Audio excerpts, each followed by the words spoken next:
Hey guys, welcome to Approach the Nerd. It is our weekly Arrowverse recap, review, talk about life, situation on this wonderful Tuesday. So we have a lot of shows to go over. I haven't decided if I'm just going to end up doing this because I feel like when I try and split them up on Tuesdays and Wednesdays, sometimes Thursdays, something always happens and then I'm not able to do them on time. So maybe I will start doing it on a Friday or a Sunday. I'm not really sure yet. Just means more work for me because I'm talking about 4 consistent shows now instead of 2 at a time. But I did it in the past, so here we go. Naga is my co-host, by the way. So let's jump in. So Superman and Lois, season 2, episode 2. So much is going on. So the Kents are basically trying to get used to having Nat and her dad living at the Kent farm, which again, I have said this a million times, guys. How are they affording all of this stuff? Like you see Lois in the kitchen making like eggs and bacon and sausage. Where is she getting the money for this? They're not, I mean, I don't get it. I mean, I understand that Lois now is co-owner of the Smallville paper with Chrissy, but I don't feel like they're taking in any revenue. Clark works part-time as a coach assistant, which honestly, I don't know how he gets off or gets away with doing that because whenever he hears somebody in trouble, he has to fly off. So I'm like, what? Where is their cash flow coming from? They're not doing anything on the farm. What is John Henry doing? I mean, I don't understand. Like, where are they making their money? That's what I'm saying. Because now, not only do they have their teenage twin sons in high school, they've got a whole other teenager now going to Smallville, or Smallville High. So there's that. I just had to put that out there. Again, it's just another mystery of the CW Arrowverse. I don't understand at all. I just don't understand. Ray Alexander, I do see you asking me a question about what nation of Avatar universe. My favorite element is water, so I would say water. My favorite color is blue, but their stance on LGBTQ plus, kind of like don't ask, don't tell principles, kind of, mimic some stuff that we have in society. So I think the Air Nation probably would be better suited in terms of my sexual identity. So sexual identity wise, Air Nation, everything else, Water Nation. Hope that helps. All right, so Clark, started having like these painful like visions. And at the same time, Smallville starts having earthquakes. So most of this episode, they're trying to figure out where the heck the earthquakes are coming from. They know that there's an origin at the mining site where they had the Kryptonite X. They just don't know why, what, who, where, blah, blah, blah. So, of course, Lois convinces John to help her investigate, because obviously John can get in the places that they can't. So now it's interesting because there's a lot of side stories going on. Like we have Nat trying to fit into Smallville High and trying to fit in to basically this Earth. We have Jordan still very much in his feelings because his girlfriend, Sarah, well, she's being weird. She's acting very strangely and he doesn't know why. He's like, you've only been gone to camp for a month. What the hell is happening? What did I do? Did I do something wrong? We come to find out in this episode that she did cheat, like we speculated last week. She met a girl. So I guess she swings both ways, which is awesome. I swing both ways. It's fine. But yeah, so she cheated. What I didn't get about this particular part of the episode, because I'm all, it's kind of like a mini side story, is that, so she bonds with Nat. Nat comes over and fixes her dad's car because Nat's freaking brilliant and can fix anything. And even Nat sees that Sarah's hiding something. When she finally tells Jordan, she's like, but Jordan, it didn't mean anything. And he's like, all right, cool. See you at school. He's really pissed, basically. You can see it. And what's so weird to me is that did she really expect him to be okay with that? Because it happened at camp. And then what kind of relationship have you been studying? Was this how your parents act with each other? Were they serial cheaters at one point and we don't know about it? Like, where are you getting this from? I mean, because she was making it seem like just making out with some random girl at camp was completely okay. It didn't mean anything.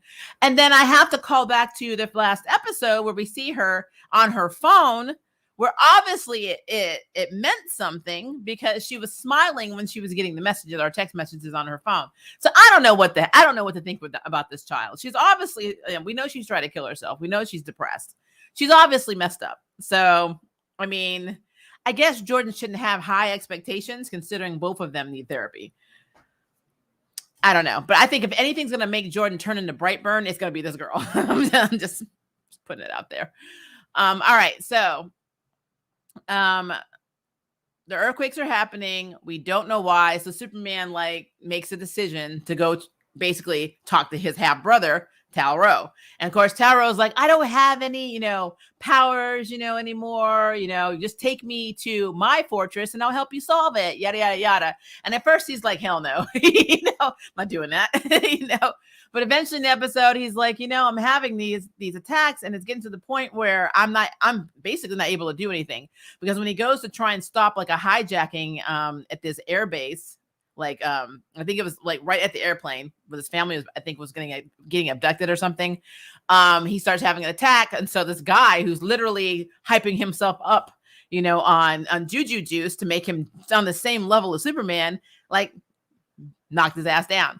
And so then of course Anderson's super friends or supermen, that's what they are in the comics, show up. And then we also see that I think his name was Kai, the young Asian like version of the Flash that we saw last season, is now part of this team too. And so the two we saw, the girl and the guy we saw that were like super strong and whatever their powers are, and then him who's more like the Flash, basically saved Superman's butt. And Superman's in his feelings about it because they're underage. But he goes and gets checked out by Anderson, and he's like, we have this Kryptonian guy, Lieutenant Anderson's like, we have this whole Kryptonian personnel or scientists or whatever on staff for one Kryptonian, and they can't even tell us anything. So I kind of feel like that's a waste of money. So that guy might be losing his job, but he didn't find anything wrong with Clark. Well, we learn later that whatever is buried in the mind, which honestly for me could be Doomsday. I don't know why, but I feel like it's Doomsday. That is what's causing Clark to have these crazy visions that make him physically impaired, and it's also what's causing the earthquakes, which is interesting. Now, on top of that, if you watch Motherland Fort Salem, they introduce a seismologist, ethnologist. She's got apparently a lot of degrees in this show that's basically working for someone to try and figure out what's in the mind. She's shady. And it's Abigail's mom, Petra, from Motherland Fort Salem. So I was always like, Petra, you play shady characters in everything you're in, aren't you? So I was very amused that they had her in this show. But so whatever's down there, the people that she works for, they already know there's something down there and they want it. And I'm curious now what the end game and is in basically in terms of what their plan is, because what I really love about the Arrowverse is you will have these like organizations that are run by normal humans, but they're just shady. And then they're like, we're going to go get this ultimate power. And then they get it and then it ends up killing everybody in the organization, and like they can't control it. So it's like, what's the point of doing this? I don't understand. And this happens a lot. I don't know why. So this is just another group that's like, we're just going to go ahead and get this thing that we think is, there's something down there. We think it's powerful. We want it. We need it. It's ours. They're making, Tal-Rho, when he was Morgan, like look like Candyland right now. So I don't know. It's interesting. I'm really curious to see how this is going to play out. Daniel Hart, the guy they had running for mayor, he got a job offer. Now, I think the job offer came at the expense of, his family, because he said he needed to raise money. And I think the other mayor, the candidate that they're trying to beat, pulled some strings to get him that job offer, knowing that he would take it. That's why, because it's just the way he went to the rally and he was like smiling and saying, this is the first time I've ever run unopposed and blah, blah, blah. So he drops out. He's gone. And I already knew this was going to happen. I knew this was going to happen in the season premiere when they started making shirts with his name on it, that he was going to drop out of the race and that Lana was going to end up running for mayor. I already knew this. I don't know why they didn't know it, but I knew it. But yeah, Lana is going to run for mayor of Smallville, and it's probably going to cause a lot of problems in her marriage because her husband works for the city. He is a firefighter. He's going to want things. He's going to go to his wife and say, well, my wife can get us this and my wife can get us that. And she's going to probably say things along the lines of, if she's elected, I can't play favorites with you. I already know that this is going to be bad for their marriage. I just know it. It's going to cause more drama because we have to have drama in Lana's house. I don't know why. We just do. I also, guys, raise your hand if you know where their other kid is. She's missing again. They keep family mattering her. She is this show's Judy. Where is this young girl? We keep seeing Sarah. Where's her little sister? It's driving me nuts. Like, I don't see this kid hardly at all. Now, I don't know if this is because of COVID. Maybe they don't want to have the younger kids on set when they don't have to have them, but they're not even referencing this child. So I don't know where she is. She's MIA a majority of the time. All right. I told you there's a lot of side stories. So Christy's in her feelings because a story that Lois wrote a long time ago in regards to her sister Lucy, who was in a cult and was brainwashed. Apparently it's coming into question and she's being attacked, for integrity. Her sources are coming under fire. She's coming under fire, and Christy's not used to that because, again, Christy's from Smallville. It's interesting how, and I get this. My spouse pointed out that Christy used to idolize Lois, and now she's kind of like always like questioning her and talking shit to her. And I had to remind River, it's because last season when all this stuff was going down, with Talro and her, Lois's father being there and her not being transparent with Chrissy, even though she's a reporter and she's supposed to always tell the truth, even if your family's involved, she kept secrets. She probably lost like an entire level of trust with Chrissy at this point. So it's going to take a long time for her to trust her. And plus she's continuously lying to her now. Her husband is Superman. So, I kind of see where Chrissy is coming from. You're not transparent. You're not being honest. But at the same time, we understand why Lois doesn't say anything about Clark being Superman. But at the same time, you're a reporter and your job exposes everybody else's stuff. So you go and expose everybody else's garbage and trash and what skeletons in their closet, but you don't talk about yourself, which actually makes you a little hypocritical. So I kind of get both sides of this, this debate. But because we just name dropped Lucy, and I think I read that they are bringing Lucy Lane into this, more than likely the same Lucy Lane that was in Supergirl, it's going to be very interesting to see the dynamic between her, Lois, and Sam. I'm really curious. At this point, they're probably even going to have the mother come back at one point because we have to have lots of drama in Lois's life too. So Lois is not only dealing with her husband and the earthquake stuff and what's in the mine, she's also and also having 2 new people living in the house. She's also going to have to deal with her professional life being under fire. Her basically her credentials, as a reporter are coming under fire. And yeah. Like I said, it would not be a CW show if we didn't have all this going on. So it is what it is. But yeah, so the whole thing with Talro. So eventually, Clark decides, without talking to Lois or anybody, to go break Talro out of his prison, take him back to his fortress. And Jordan goes along with him because, one, he doesn't have anything else to do. And this is before he realizes what happens with Sarah, but he's like in his feelings about Sarah. And 2, he doesn't want his dad to go alone. So he's like, I'll come back you up. And so he goes, and of course, and I thought this was going to be a bad idea. They get there, and of course, it's their mama, Laura. So Laura's there Tal doing all the stuff he did with the Eradicator and all that. So she doesn't know anything that's going on. Tal's very much in his feelings, saying, you don't love me, mom, you only love your golden boy, Kal-El, and blah, blah, blah. It's a bunch of Jerry Springer drama. So and she's like, no, I love you too, and blah, blah, blah, blah, you're better than this, I see the good in you. And it's but of course he did take advantage of the fact that he was no longer in that prison and his powers are not gone, and he breaks out of his cuffs right as Clark is literally, no joke, having another damn doomsday, whatever you want to call these attacks, memory attacks he's having. He starts having one. So Jordan starts fighting, Talro, which he does put up a tiny bit of a fight. He got a little bit better. But unfortunately, it was not enough. And soon Talro starts choking Jordan out. And honestly, if I kind of feel like if Talro really wanted to kill his nephew, he would have done it. This goes back to what I've been saying, guys, forever and a day.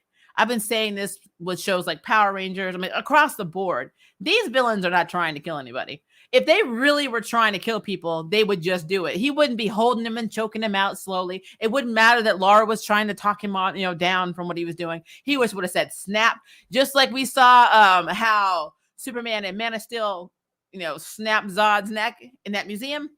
Just whoosh, he just would have been like, bloop. He wasn't trying to kill Jordan. We need to be clear on that. He was not trying. And then, of course, when Clark comes back to himself, he sees him with Jordan, and he just starts wailing on him, and his mom's like, stop. So, like, which is interesting. So the mother still believes in Talro, and then, of course, Clark dumps him back in jail. And he's like, do you believe in me, or do you think I have good in my heart? He's like, no, but I want to. So here we go with the redemption arc story for Talro, because remember, Arrowverse has to redeem all of its villains. It's in their contract. You cannot stay evil. It doesn't matter what you do, how bad you do it. You have to not be a bad guy in a superhero show in the Arrowverse. I'll make the rules, man. It's just what happens. I'll make the rules. Just saying. So there's that. But yeah, so now we basically have to figure out what is going on. Is it Doomsday that's actually the underground monster in the mines? Which it should be. And like I said, as long as we're not having the Smallville situation, the Smallville TV show situation with Davis and that whole shenanigans, I'm completely down with whatever. At least this looks like something closer to Doomsday. But we'll see. We will see. But yeah, in a nutshell, that was pretty much it. I mean, overall, I really enjoyed this episode. There wasn't a lot for Jonathan to do. I mean, Jonathan. He still has his girlfriend. He's a little bit perturbed about one of his teammates who seems to be steroiding it up, and basically on the team. I did read an article that says they're probably gonna make Jonathan bisexual, like Superboy is in the comics. So I'm curious to see how that's gonna work, or who that person's gonna be. So that's interesting, because for some reason I thought they were gonna pair Jonathan eventually with Nat, or Jordan with Nat. I could see Jordan and Nat together. Actually, I would like Jordan and Nat together, because Sarah honestly gets on my nerves. So I have no problem with that. But cool. Our bot's here. Let's go ahead and block you automatically. I'm on the lookout, guys. But yeah, I don't know what storyline that's going to pertain to, what that's going to be like. So, I mean, just something I read an article about yesterday. So we'll see what happens. But yeah, I mean, there really wasn't a big presence. It was just basically Jordan and this guy on the team. And then let's see. What'd you say, Ray? That would be gross. They are genetically half siblings. No, not on this earth, though. They are not related at all. If you are from a different earth, you feel free to do whatever you want, because you're not siblings. That's the one thing that I will say. An alternate reality is just that, an alternate reality. So I'm not gonna play that game of Jordan or Jonathan and Nat would be horrible because they're siblings. They don't have the same mother. This Lois did not give birth to her. So, and last time I checked, Jonathan was not half black. So I'm completely okay with it. But regardless, it wouldn't matter, because if they're making him bisexual, that tells us we're going to have a male love interest. I'm just curious to see who that would be. So that would be interesting. But yeah, overall, pretty good episode. So we'll see what happens next week. Because like I said, we got a lot going on. We got to see how Lois is going to bring Lucy into the fold to try. Because we don't, as far as we can tell from what she said, Lucy doesn't even want to talk to her anymore. So I don't know if she's going to back her up to save her career or her reputation at all. So would be interesting. Oh, and then the last thing, we did learn that Lucy tried to kill herself and Lois pulled her out of the bathtub, which is why I'm wondering if this reality of Lucy is not going to be the same as the Supergirl's version of Lucy, which won't make any damn sense because they're on the same damn Earth. Because the Lucy and Supergirl seemed very put together. So yeah, I'm curious to see how they're going to pull that off. Arrowverse. Let's see here, and I'll get back to, we'll go through your comments again when we're done, because we got a lot of shows. So Naomi, episode 2, season 1. So it picks up basically where the episode left off. Naomi's basically asking Dee what he knows about her. It's like, who am I? And he's like, questions. And so he basically, we know he revealed his wings, and he starts telling her, about him being Thanagarian, which we knew, Hawkman, Hawkgirl's homeworld, and that she is not human like him. Now, she doesn't believe what he's saying. And so I love how he's like, well, I know, you need to be convinced. So then he's like, meet me at this bridge. And then he tells her to jump off. And I'm like, I don't know about you guys, but that's not going to convince me of anything that you're out of your damn mind. So, and then of course you see him jump off and then kind of fly up, but that's, you have wings. It's fine. Um, nothing in my life has convinced me that I will survive dropping down. And he's like, well, the worst could happen is you'll break your ankle. Dude, you are not selling this. You are not selling this. So yeah, I think it's really funny. But yeah, so right now she's kind of on the fence, and she doesn't really know what to believe in terms of. And honestly, this kind of to me kind of follows some of the comic because it was hard for her to figure out who she was in the comic too. Yeah, she did come to, I guess, because of issues, she came to it a lot quicker. But I feel like they're kind of speeding it up, but drawing it out at the same time. I'm still wondering if the dad's still going to be who he is in the comics because he's not human. I don't know if he's going to come clean. I don't know if his wife knows who he is.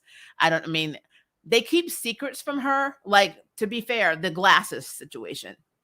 Like, they make her wear these glasses, which we now know is because she has the power to magnify things where she can read them from across the room. Well, they would have had to have known that to tell her she had this like obscure eye disease, degenerative eye disease, to force her to wear these glasses when she's like, I feel like my eyesight is worse when I put them on. So like, I feel like both parents already know. They all know the situation. It's how they even know D, because in the comics, it was her adopted dad and D who finds her. So I'm very curious to see how much of the comic they're going to keep in and how much they're going to take creative license. Because Naomi she's in the comics. She's also working with the Justice League. I think she's actually in one of the current runs. I'll have to go back and look, but she still doesn't have a huge like run and history to pull stories from. So a lot of this content can kind of diverge. Like her Scooby-Doo gang, like some of these people I don't ever remember being in the comics. So also case in point, the girl, people just keep throwing themselves at Naomi. I don't know what it is. Is this one of her powers? A power to attract everybody? Everybody wants a piece of you? I don't get it. I don't get it. But like when she's like at school, like she's talking to somebody and then like, I think it's Anthony, her friend Anthony, like asks her out for pizza as a date. And I'm like, it's like everybody, it's like everybody is like asking her out. And I'm like, and really, I feel like the only reason 3 of them are around her is because they're into her. She's got her best friend and then she has the other 3. And then I think her best friend's cousin. But she's like, I don't know what it is. It's like she's got pheromones going out and she's like, hey, come get me. Because it is literally all of them. It is so weird. It is very weird. And like, I know they live on an Air Force base. This is why I'm not getting too, nitpicky in terms of racial discrimination and racism, systemic racism, because I'm going to be clear. True talk, on an Air Force base, we didn't really experience a lot of that because it was so diverse. And plus, it was just a whole different world. Like being a civilian and then being a military brat, I had different worlds. I was extremely sheltered on base. And when I came into the real world, that's when shit got real. So when I don't see her having any like racist issues and her parents are interracial, well, kind of interracial. I haven't figured out what her mom is yet. I didn't look up her bio, so I don't know what she's supposed to be in the show. I don't know what she is in real life, but I'm pretty sure she's POC. When I look at this, I feel like, oh, nobody's making fun of the fact that it's an interracial couple or like a white man adopting a black child or any of this shit, because that doesn't normally happen on a base. At least when I was growing up on the base, that was never something that happened. So I'm waiting for people to say something about it or for them to have a moment. But again, when you live on a base, yes, you do live with townies, but you're on a military base. You're all military personnel. That's just not really something you go through. And that's been my experience. So it makes sense that she would attract, a black guy, a white guy, and a question mark on Lourdes. I don't know what her nationality is. She could be Asian. She could be Hispanic, Latina. I don't know. But it makes sense that this diverse group of people would be into her. It's just so weird that they're all into her. That is Naomi's true superpower, the power to attract people that want to tap that. That's all I'm saying, because I'm like, what? Like, it is just so weird to me. Like And I'm horrible with the name. I'm trying to remember the names of the guys that are into her. Because then there's Anthony. Is his name Nate? The boyfriend she dumped? Was it Nate? I'm trying to see if I can find his name. Anyway, regardless. So she's got friends over the house. She wants to figure out, basically her backstory, because she knows on March 14th something happened. So she's trying to track this UFO supposedly landing somewhere in the woods or somewhere. And so they're looking at the map. And I think it was near like mining facilities or whatever. And she has all these people over her house. But she had already made plans, not only to have pizza with the Anthony guy. I'm calling the guy Nate. He could be Steven. He could be somewhere else. I don't know. If you remember his name. Nathan. Thank you, Levi. So Nathan. So Nathan rolls in the house and he's like, what's he doing here? And she's like, and well, Anthony's first like, I'm standing right here. And he walks off and she's like, oh, let me talk to him. And I was like, Nathan, this might be why she dumped you. Like, because why do you think you own people? I'm like, if I want to have a clown, an elephant, freaking Ninja Turtles, whatever in my damn house, you don't have nothing to say about it. You would be glad I let you in the door. So I don't understand where he got off coming in and saying, what's he doing here? Like he doesn't. Yeah, I'm telling you, this is more CW drama than I need. But yeah, so they're all in their feelings and they all want her. It's a thing. It's just a thing. She learned that Superman was real because Dee confirmed it. So, of course, she wants Dee to introduce her to Superman. Now, I don't know if this is the Superman from our Superman and Lois. I don't know what Earth Naomi is on. We do know, and the only reason we know what Earth Stargirl is on is because at the end of Crisis on Infinite Poop, it started showing the Earths. And Earth 2 is what came up for Stargirl. So we know they're on Earth 2. And we know mostly so many other people are on Prime Earth. And unless you're an HBO Max show, then, there's different Earths. But we know that everybody else seems to be on Prime or Earth 2 in the Arrowverse. So more than likely, Naomi is on the same Earth as Stargirl, but I'm not going to hold my breath because last week, she didn't even know superheroes were real. And then, of course, this is my confusion on this, guys, because this never happened in the comics. She was a comic book nerd, but there was a Superman. Who's writing Clark's secrets in a comic book if Superman is real? You know what I mean? Like if Superman is a whole ass real character and he has a secret identity, do you see where I'm going with this? It don't make any damn sense. It don't make any sense whatsoever unless it's not Clark and it's a whole other Superman, which would be interesting. Question mark. That would be interesting. So I would love to see who this Earth's version of Superman is if it's not Clark, because having a comic book about Clark Kent being Superman is kind of not a way of keeping your identity in check. I'm just saying. So regardless. So Zumbato from his wonderful car dealership by day, villain by night. He basically, they go off into where they think the area of the ship is. They run into like this kind of rundown warehouse type place, and Zumbato comes in, and he knows she's there, and all her Scooby-Doo people are there, and he's like, all your friends can leave. I just want you. And then he tells her to stay away from that building, stay away from what he's doing. He blasts her, demonstrates that he also has power, but he doesn't kill her. Question mark. Now, we know who Zumbato is in the comic book. Spoiler, plug your ears if you don't want to know. He's the one that killed her biological parents on the Earth that she's from. And he did it because he could. He basically wants to be an almighty super god who rules everything. And so I don't know if we're keeping that in this again, because Naomi is such a new DC Comics character. She hasn't been around since like 2018, I think is when she originated, either late 2017 or early 2018. There's not a ton of stories except for her bios, like her main story. There's not a lot of side stories for them to pull from. So I don't know if they're going to make this whole we got to save our villains trope again, like they're doing in every other Arrowverse show. And Zumbato's there to mend his ways, or maybe he did the unthinkable and now he's trying to save everyone. I mean, it could be some BS like that. I don't know. Because right now, I kind of feel like what I said before with Jordan and Talro. If Zumbato wanted to kill Naomi, he would effing have done it. He could have done it right then. Like, what are you waiting for? So I don't know. I don't know what his end game is. I know he's collecting things with symbols on them. We know that he, of course, wants her to know who she is, but wants her to basically stay the hell out of it.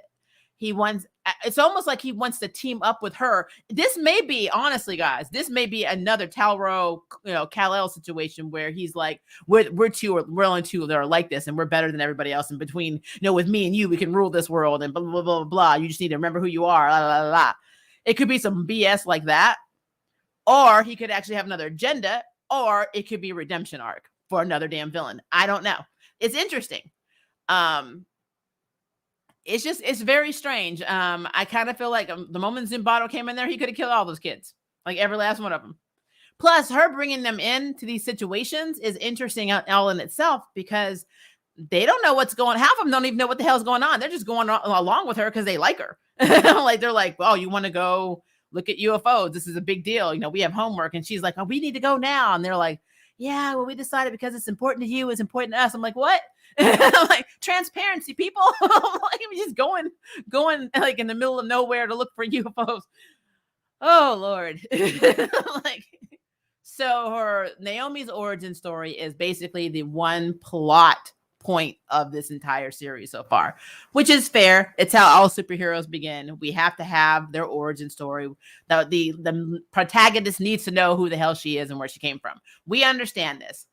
All this other side kumfuckery, we don't really need. But again, having the ability to attract whoever, having the ability to be like a succubus at this point, that was never a Naomi power set. So I don't know what in the hell is going on.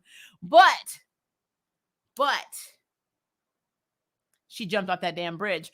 No. Like, at the end of the episode, she's like, I'm ready. And then she goes and we see her running to jump off the bridge.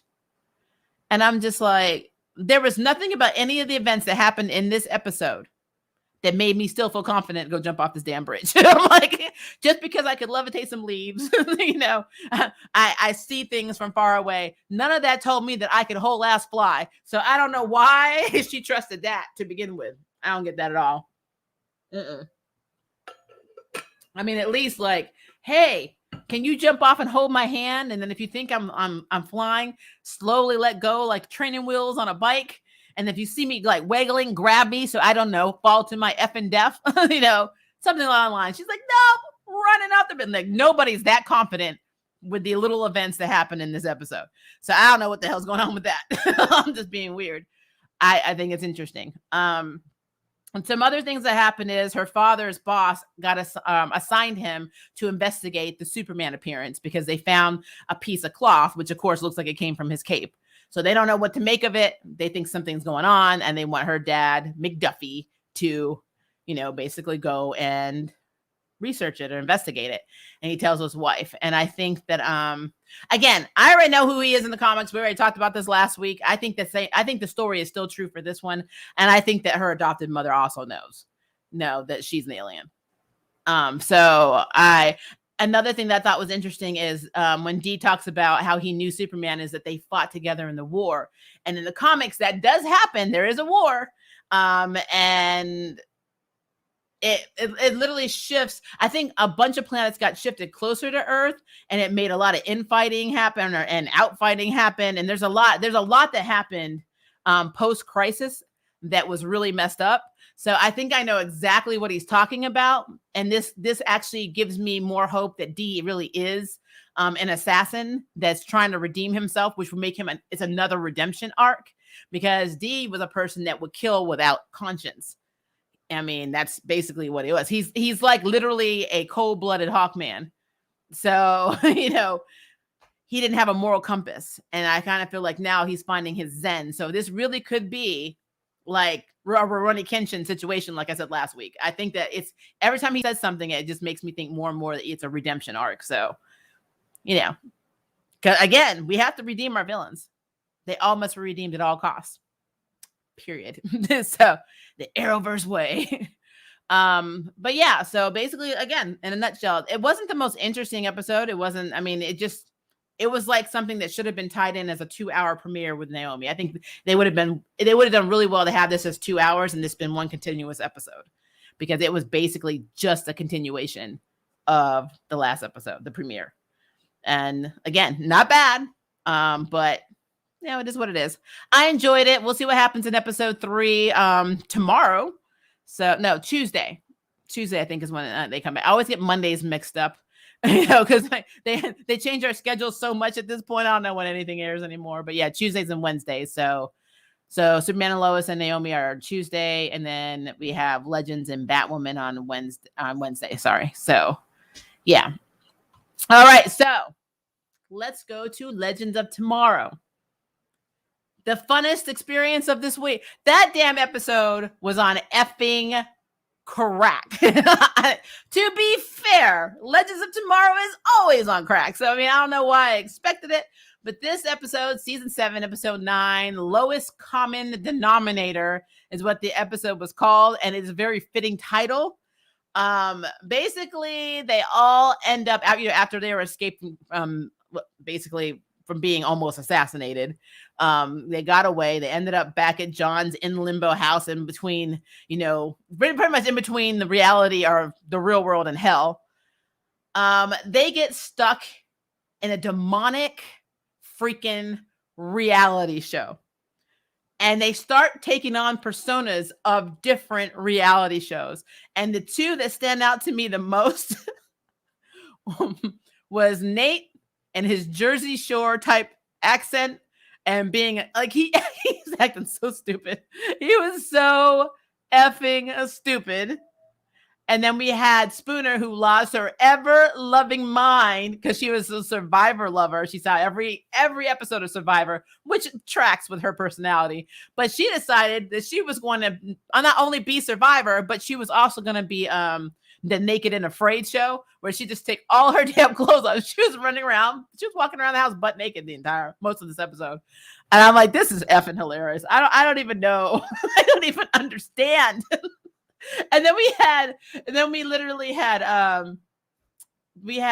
Sarah, who was trying to go on vacations, and was like, it's almost like she was the Bachelorette. I don't know what she was channeling, but she was like, we can have Mai Tais and blah blah blah, and how she was talking to Gwen, and he's like, and Gwen was like, you promised to stop their the assassination of Franz Ferdinand, and then we could save my lover, and she's like, you promised me you would save one inconsequential person and not an entire generation. It's like, what the hell is happening in this show? Oh my god, it's just so wrong. So yeah, they're all on a reality show, which is basically being done by this, because I guess hell has to have reality shows too. It's this group. What was it called? I'm trying to remember the name of it. I remember that the guy was named Harris Leeds. I think Hellbound TV. That's what it's called, Hellbound TV. And they had a cursed crew. And honestly, as somebody has a film degree and has worked on a crew, we're all cursed.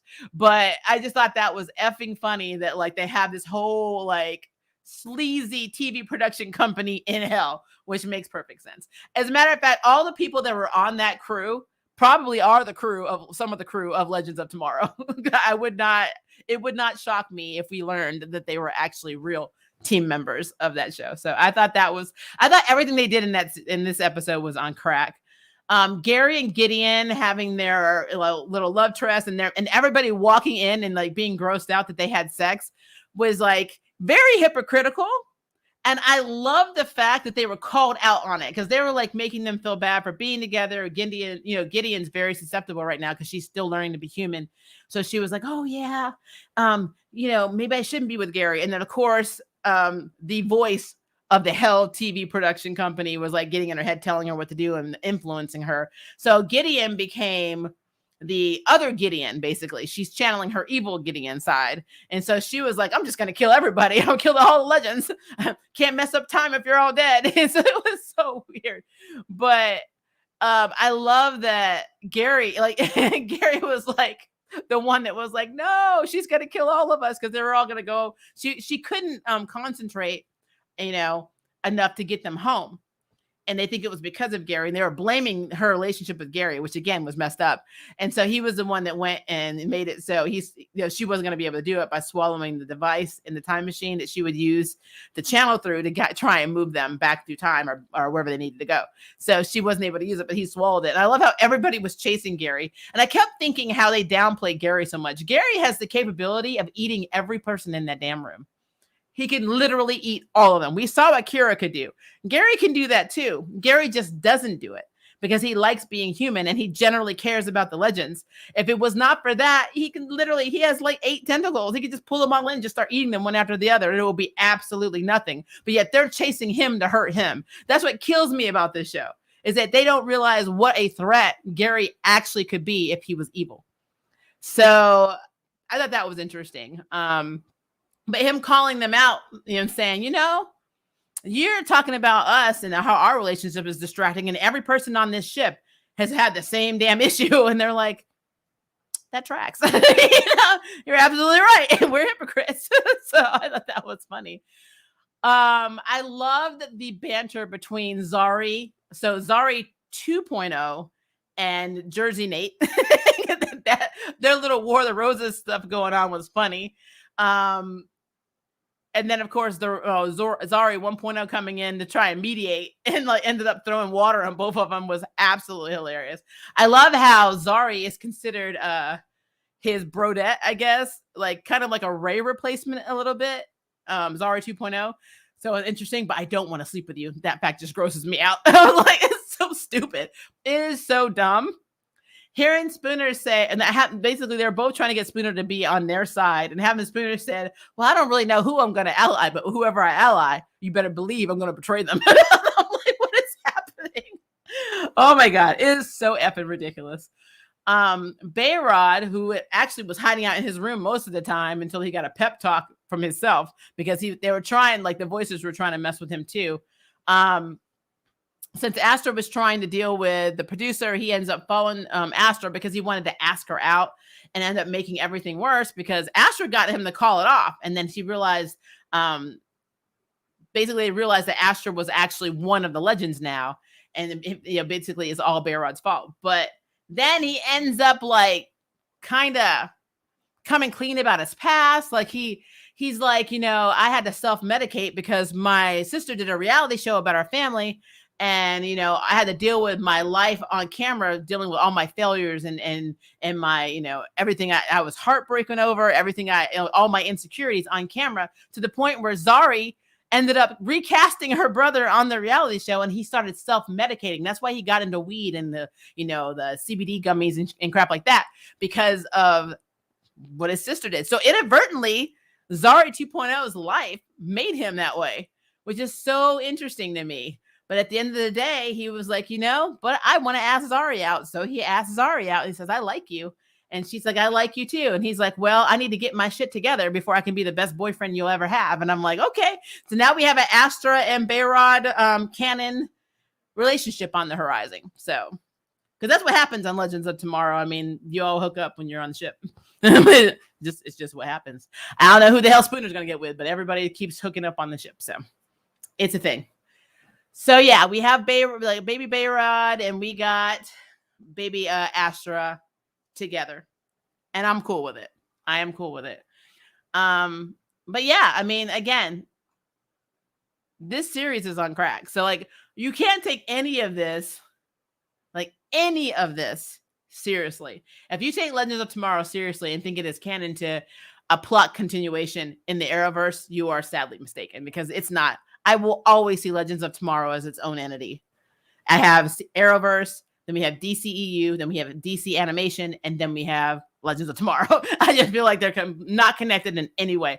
I cannot see the Legends rolling up on Superman and Lois. I can't see them rolling up in Naomi. I can't see them rolling up in any other series, Stargirl, whatever. The Flash, yes, because it's stupid. Batwoman, probably. But all the other series I just mentioned, I just can't see it. So they are their own entity. They are hilarious, and I effing love them. So it is what it is. But yeah, good episode. The fact that Bayrod was, basically able to save the day at the end by coming clean and being weird and being himself I think that kind of spoke volumes for his character. Even when he said something on the lines of, sometimes I wish that I didn't survive, and seeing both Zaris kind of like, kind of looking like, wow, that was messed up. That hurt. And having Zari react to Zari 1.0 throwing water on her, and she's like, how could I do that to me? That's actually funny. So yeah, all of it is crazy to me. But yeah, having the whole thing with Nick and Spooner just cracked me the hell up. So it was crazy. And how cool is it that the actor for John Constantine, who is now, basically taking on this whole other role, with Gwen. It's almost like they're not even the same person. That's how you know somebody's a very good actor. Because when I look at these, if I look at Gwen, I look at John side by side, they look and act and speak nothing alike. And it's believable. At least, when we have Nick and he's doing all these accents, he's doing a great job, but you still have like elements of Nick. Even if they put like full costume on his face, it's still elements of Nick. Even when Sarah does it, it's the same. But when the actor for John and Gwen does it, it's almost like they're two different people. Like, I do not see Constantine at all in Gwen. So I'm very impressed with that. So it's a thing. It is a thing. But yeah, so Legends of Tomorrow reality TV was a success. And Spooner not wanting to put her clothes on even after they were all broken from the reality thing, saying, oh, it was just comfortable. It tracks. It just absolutely tracks to me. Yeah. I should really do Legends of Tomorrow last, because now I'm going to talk about Batwoman. Let's get some water.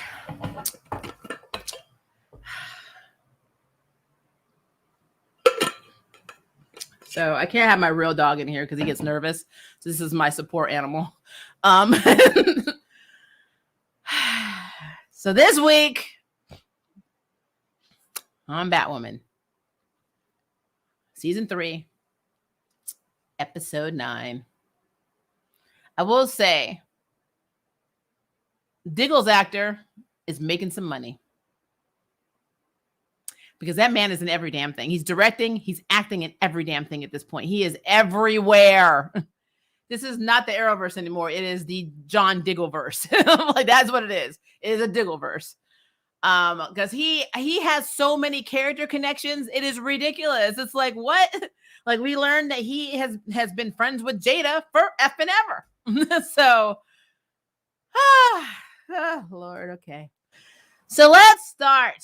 So the episode starts out with these guys fishing, and it's like at a catch and release place. They don't catch and release. They actually start gutting these fish and killing them and throwing the parts around. And so, of course, even though Pamela is extremely weak, her vines are still vigilante, and they come out of nowhere and they impale these motherfuckers. And they're like, boom, bye, bitch. So, yeah, I mean, I get it. Environment's important. Animals are important. But yeah, it was pretty brutal. That was pretty brutal. So yeah, that is the thing. So then we see that Pamela's emerging from the water, and then Renee is like, oh, you still at it. Basically, she's like, you've been asleep for all these years, and now you're going right back to killing people. So nothing's changed. And so, Renee, again, I'm gonna be real. Complete transparency. I do not like Renee with Poison Ivy, because I understand this is not the comic book, but they are fucking my girl up, because Renee Montoya is a very cool character in DC Comics.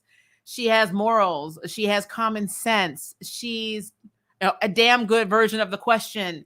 I really, really love her. They play down her detective skills. They play down everything in this damn show.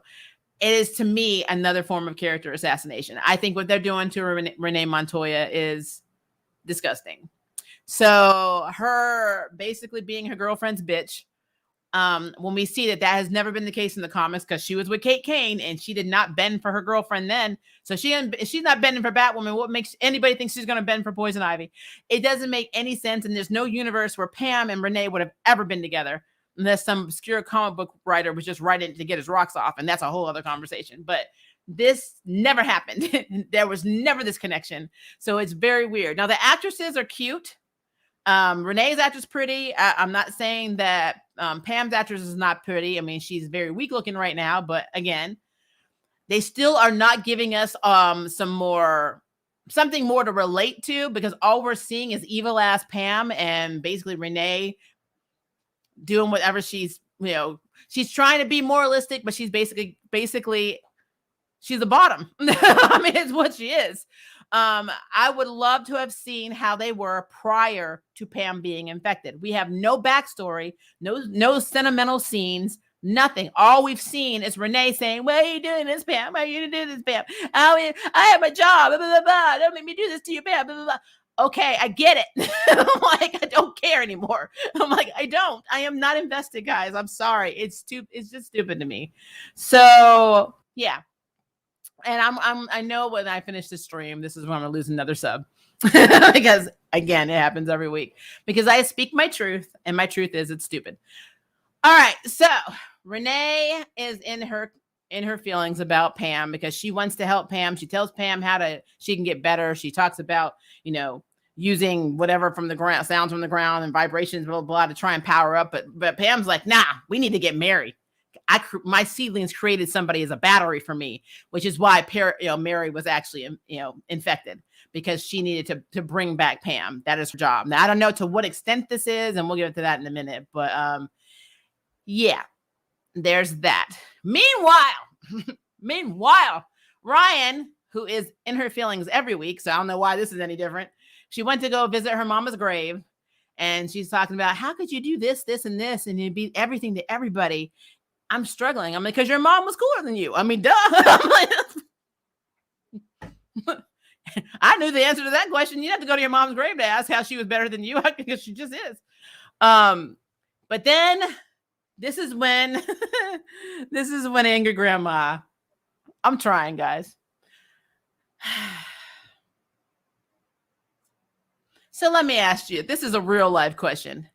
If you are not dating someone, you are attracted to them, they may be attracted to you, but you're not dating anybody, and you choose to go have sex with somebody else, and then that person continuously throws that choice that you made in your face, regardless of their connection to said person, you are not dating this person or the person you had sex with. Why is my sex life up for discussion? I do not understand this at all. So Ryan she comes in and she has coffee. She's like, I brought coffee. She hands one to Luke, and then she just drinks the other one, and she starts giving, Sophie the cold shoulder. And she's like, well, you were so distracted with your girlfriend, and now we got Poison Ivy running around. I'm like, what the fuck? I'm like, what is it? Oh, Lord. I'm going to tell you the tragedy of this. Number one, that Sophie is not Batwoman. And number two, that Sophie puts up with this shit, because I would not. So she spent most of her time saying, basically throwing Renee and the fact that she slept with her over and over again in Sophie's face. And I'm just like, this has been going on for a few episodes. I mean, what the hell is your problem? Are you mad because you're not getting any? What is happening? I don't understand why you have a right to get mad over somebody else's effing sex life when they are not your girlfriend. I'm just saying. So yeah, it just goes to show you another reason why I think that the writers for this character don't know what the hell they're doing. I'm like, they just don't. So there you go. That is that. Luke is going through his own little personal drama again, because he has to go through it every week. And he's still on, I'm not a hero. I don't deserve to wear the suit. My dad was right. I'm like, okay, you know what I said? Then don't wear it. I'm like, I don't give a shit anymore.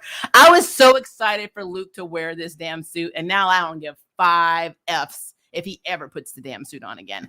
I don't care. I don't care. So this is me. And it's hard for me. This is the first time we've ever had a comic book series with an all POC team. We always have a diverse team. And so this is kind of a momentous thing. You got a black Batwoman. You've got, Luke. So Batwing, he's black. You've got an Asian doctor on your team. Technically, she's not on your team right now, but normally is. And then, of course, you have Sophie, who is the side piece. So, I mean, it's like you got your team. It's so sad that I say side piece for Sophie. She is such a powerful character on her own. But because now she's with Batwoman, she can't be. because you can't have two powerful women that are working together. One of them has to be the bitch. And so the Sophie we knew in season 1 and season 2 is now kissing Ryan's ass. Half the time, I don't know if you like me or if you hate me. I don't give a fuck. Stay in your lane. I'll sleep with whoever the hell I want to sleep with. Get over yourself. I'm like, like I said, what they're doing to Sophie, to me, is another form of character assassination. So I'm not happy with Sophie. I'm not happy with Renee in the show at all. The actresses are great. They can only deal with what the crap they're given, and unfortunately, they're getting crap. So it is a thing. So it's problematic. Every time I watch this show, guys, you have no idea. You have no idea. So they, of course, are in their feelings. When Luke is starting to have his little breakdown, then Ryan tries to give him a pep talk by calling out all the shit Sophie did. Well, Sophie went and slept with Renee and then left her alone in the cave with the girl and blah, blah, blah. What I liked about that scene is when Sophie said, "You're absolutely right." And Ryan was a whole ass roommate of Mary and didn't notice that something was wrong with her. And I'm like, oh, yes, somebody call her out on that shit. Because Ryan is, I'll be your friend when I'm in the mood, can fit you into my schedule and not deal with my own bullshit. So, yeah, I love how Sophie flipped that switch like that. So that was probably one of the best moments in the whole episode when there weren't many. So, I mean, just saying. But anyway, after they went through all this, let's pep talk Luke, blah, blah, blah. They're like, we need to find the serum, but we don't have time. We need to go and basically figure out what's going on and track down, or try and figure out what's going on with Mary, try and find Pam again. So they were going to look for Pam in the woods. They were going in the woods to go find the woman who can control nature.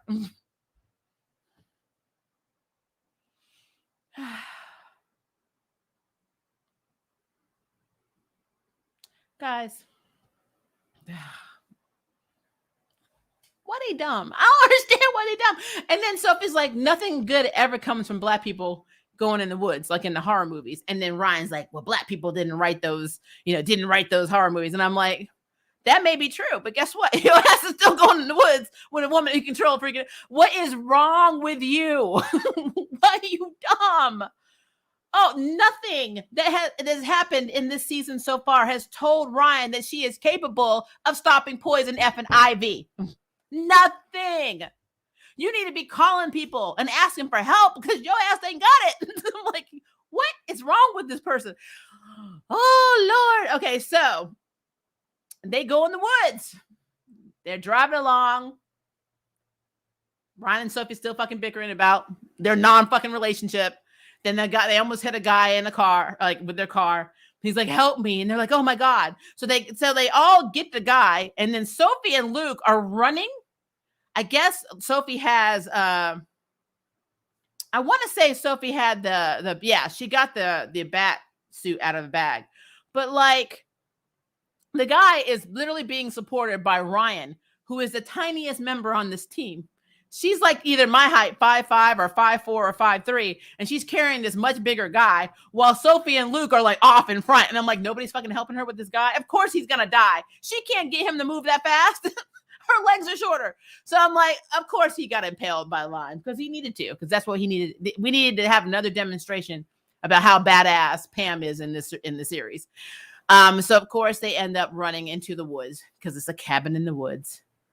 And when they're in the woods, they start talking about how they're going to get out of this mess. But what else did we have to talk about, guys? Raise your hand. We had to talk about more of Ryan and Sophie's non-fucking existent relationship.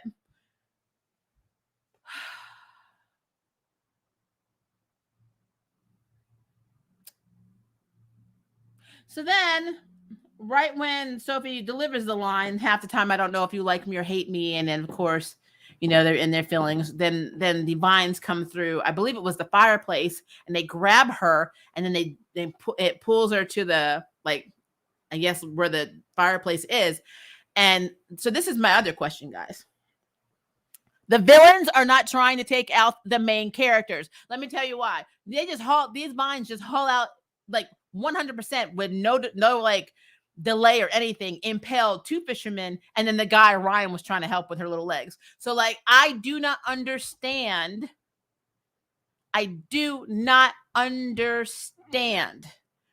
why Sophie just got wrapped around like, Tarzan or like whatever, kind of swung on the tree wrong. That's what it looked like. She just turned around and wrapped herself up, in vines. Like she tied herself up instead of actually just impaling her. Why not impale her? Why did these guys all get impaled and Sophie did not? Main character insurance. That is why. So then we see Ryan trying to cut the vines. I don't even know what the hell she was using. I can't remember. I don't know if it was a saw, if it was a pocket knife, but she was like literally on the ground trying to get the vines off of her. And then, of course, there's like, I think it was like vinegar and water that Luke modified or put in a gun to spray on her, but that was like the last of it or whatever. And so it was able to dissolve the vines. And we're like, okay, cool. And then Luke then somebody has to go outside to the truck that they passed on the way to the cabin to get isomalt out of the back of the truck to make more stuff to go after Poison Ivy. And now remember, guys, this is a chick that controls Mother Nature, and they're trying to get isomalt.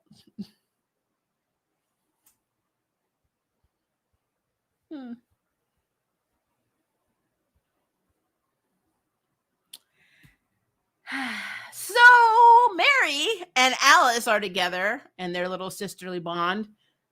Because Alice is pretty much a number one example of redeeming villain, besides Killer Frost and Vibe and Damien Dark and everyone else.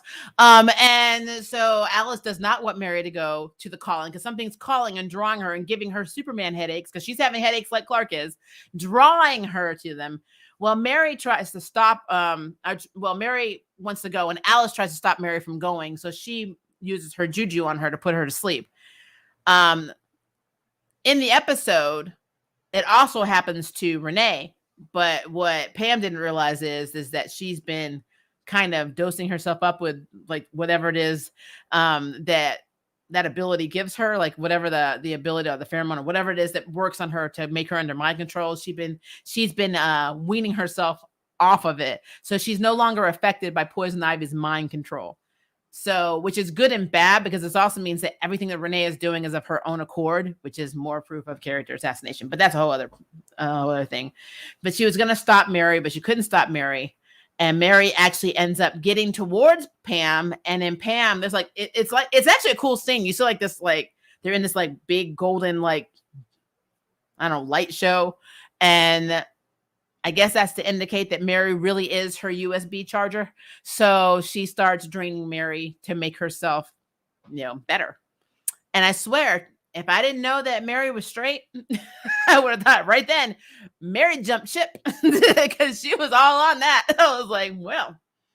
Now, again, it's probably because they're connected. It may be this freaky Spider-Man Silk situation where they were both, bitten by the same spider. So, of course, they were sexually attracted to each other and, going at it like donkeys. So, I don't know if that's something that Pam and Mary will do. But who knows? At this point in time in this show, who the hell knows? I don't know anymore. But, yeah. So, Mary is with the original Poison Ivy, and she feels very, very happy. Alice went to go look for her. She doesn't know where she is. I have a feeling the reason that Alice is going to go back to the Bat team is she wants to get her sister back, because they really have, in a really weird way, they really have become extremely close. And they really, as Mary even put it, we're both the sisters that we really wanted to be, or really wanted to have in our lives, which is really sad if you think about it. But, that's a thing. And then, of course, two things happen that are whatever. A little boy and his father are out, and the father gets killed by, of course, one of the vines. And Luke ends up saving the little boy, and the little boy, who's cute as hell. He is so cute. He was like, "You saved me." And of course, Luke saw that and was like, "I am a hero." So, Dad, I need to stop living in your shadow. And Dad, I need to I don't know, be a hero. And Dad, I should stop fucking whining all the damn time because I'm a whiny bitch sometimes and I really should stop, whatever. I probably am going to get demonetized for this, but you know what? I'll take it. So I feel like maybe this is a turning point for Luke not being whiny as shit anymore.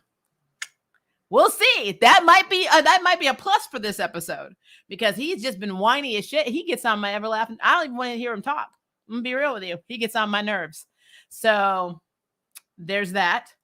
And then the second thing is Ryan and Sophie have a talk. And Sophie's like, but Ryan, what do you want? And she's like, I'm tired. I just want to go to sleep. I can't have it. I got a family trying to take over. Blah, blah, blah. And then Sophie kisses her and says, here, I just gave you something else to think about. And then she walks away to go find her damn car. And you have this little smirk on Ryan's face. And I'm like, hashtag bat chaser. I told you. I effing told you guys. I told you in season damn 2 that they were going to do this shit. I told you. I told you. Was it everything you wanted?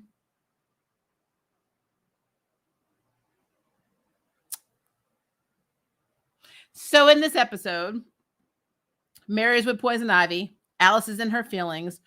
Sophie kissed Ryan. Ryan still was sex shaming Sophie for the majority of this episode. This is so far. Luke, it was whiny as shit, not a hero, now is a hero. Let's see. Lots of people got impaled. Renee is having a lot of issues with her feelings. One wanting to be moral and sticking true to herself and not killing people. And the next, but JJ, because she's got a girlfriend back. So she's in her feelings about that. And then, of course, we have Jada. Jada and Diggle. Again, I don't know when Diggle had time between being in the military, working for Oliver's mother and father, well, technically mother, by being his bodyguard, then being his partner, then dealing with, the Lila stuff, his brother, like all of this stuff. I don't know when he had time to have this so-called connection with Jada, but I'll take it because Diggle's a cool character. So I will put in my brain that basically, unlike Oliver Queen, the show being called Arrow, it should have been called Diggle because Diggle is the one who actually knows every damn buddy, not Oliver. So the Diggleverse is what this should be called. But yeah, so this whole connection with Jada wanting to hire Diggle to, protect, basically to protect her daughter that she can't say is her daughter or doesn't want to refer to as her daughter because what is she thinking about all this time? And both of them basically working together to uncover the Joker mystery, trying to figure out a way to save Marcus and blah, blah, blah, blah, blah. All of that. I don't know. I don't know. I mean, again, I like Diggle. Honestly, Jada's not a bad character. It's just sad that she's only in this show because they have to have another version of Kate Kane's history play out through another character because we have to have another sibling that's crazy. We can't, the Kate and Alice thing can't be done anymore because Kate's off living her best life trying to find Batman for some fucking reason. So we had to have Ryan have Kate's life completely, her girlfriend, her role as Batwoman, her apartment, her job, her was CEO of her other job, all of it. Like we had to have all of that. We could not have the sibling thing. We have to have a full all around black version of Kate Kane. So it's sad that is what Jada is. But it is, it is what it is. But I do think that, I'm hoping that we're going to see more Diggle next week because honestly, I don't mind Diggle in the show. And I think we should focus more on Diggle and Jada right now than we should ever focus on anybody else on the show. I know that's so sad. I know when I say this, people are like, oh my God, you hate Ryan and you're racist because I've gotten that, guys. I have gotten this feedback. I don't know how the hell I can be racist when I am part black, but you know what? That's fine. I am just going to take it because, as I've said a million times before, the reason I don't like Batwoman is they made promises that they didn't fucking keep. They said they were going to give us an original, black, powerful, female superhero. And they gave us a black, not powerful, very weak, whiny, black version of Kate Kane. That is my problem. If they had made Sophie Batwoman, this would be a whole different show for me. This would have been completely different for me. They could have brought in Renee. They could have brought in all these other people because they did not do that. I'm not going to pretend to like the show because I don't. I'm sorry. I don't. So, yeah, it's a thing. But overall, Meet Your Maker was what it was. And that's all I can really say about it. So let's move on to questions now because, yeah, I just don't care. Like, I just really don't. Scrolling up.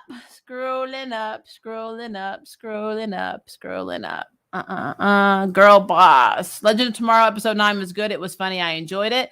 It was hilarious. I don't think there's ever a Legends one that I don't enjoy, to be honest with you. Naomi episode 2 is pretty good. Yep. I mean, like I said, it's a continuation of episode 1 for me. So I feel like the real 2 is going to come next week. I enjoyed Superman and Lois. Yep, it has its moments. Only shows I watch in the CW: Superman and Lois, Naomi, The Flash, Legends of Tomorrow.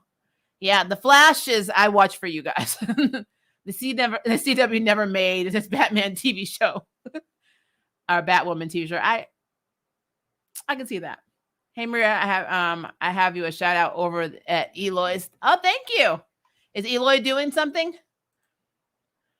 Legend of Tomorrow episode 9. Who's better than Batwoman?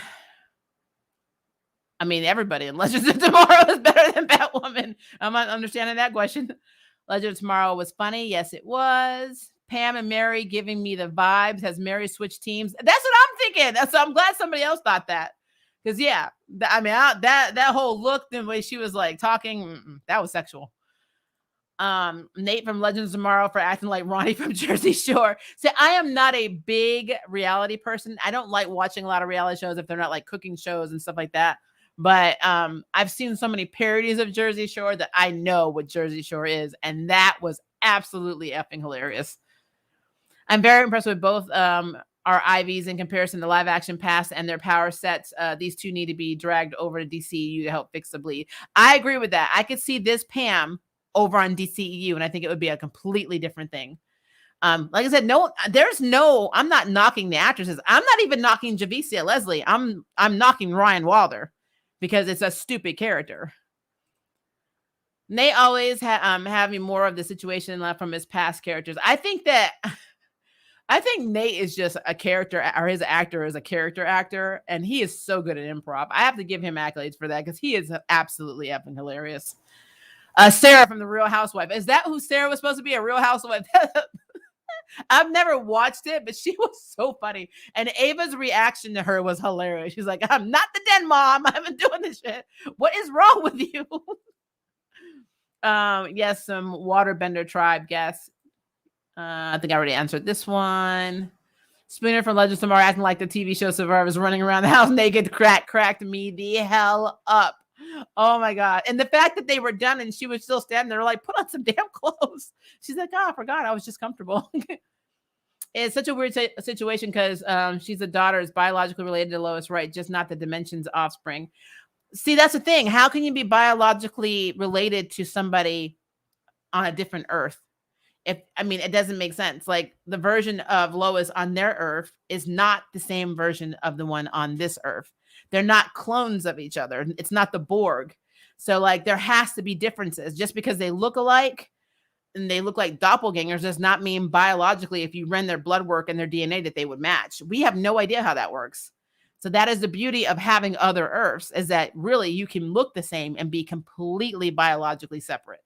And so I cannot hate on anybody who's in a relationship with someone on a different Earth when you don't have the same mama.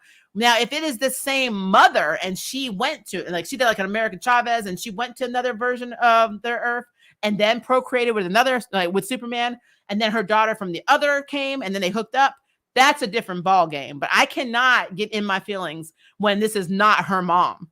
This Lois Lane did not give birth to Nat. So I can't be in my feelings about that. Jordan is very smart, having the emotional intelligence to say, no, this ain't okay. He is decades ahead of the game. Red flag, get out. Yeah, I don't know what Sarah thought was going to happen in that situation. It's very weird. Tal is so petty that he would install a failsafe to have Doomsday destroy the Earth if he couldn't use the Eradicator to body snatch Earth's inhabitants. Petty. If it is Tal, what if it actually ends up being Darkseid or Metallo or somebody else? I mean, it'd be interesting. It'd be a good way of actually having these people come in. I don't know. It's a thing. There was a whole alien invasion and possession going on last season. It would be crazy if this didn't start an arms race of alien and meta humans to fight threats like that. Yeah, I agree. I'm just curious to see where the season is going because I think it's going to be very interesting for a lot of people. Tyrell is doing his best Hannibal Lecter impression. Yeah, he was channeling some stuff. I totally see private firms and military industrial complex trying to line up safeguards, a wall of armor around the planet. Oh, you mean like Tony did in Avengers? Can I say who is this Christie to be like questioning Lois like this? I mean, professionally and financially, she is the bigger fish. Who is this woman to even be acting like this? This is motherfucking Lois Lane. Again, like I said, I get that, but at the same time, Lois lied to her. And no matter, you know what they say, when your idols fall, I mean, you learn who your idols are when you meet them in person. And I think that she's being disenchanted by some of the shit Lois is doing because she is lying. She is keeping her whole life and her family's life to herself, knowing her family, like her husband being Superman, is probably one of the biggest stories on the planet. And she's not telling anybody about it. And as a reporter who says, I want the truth, you have to tell me your truth. And you're in everybody else's face and making them spill their garbage to you and showing what they've got hiding in their closets. And then you're not doing the same. I mean, it is hypocritical. So I get it. I thought these Superman shows were trying to avoid talking about cults. I guess not. I guess not.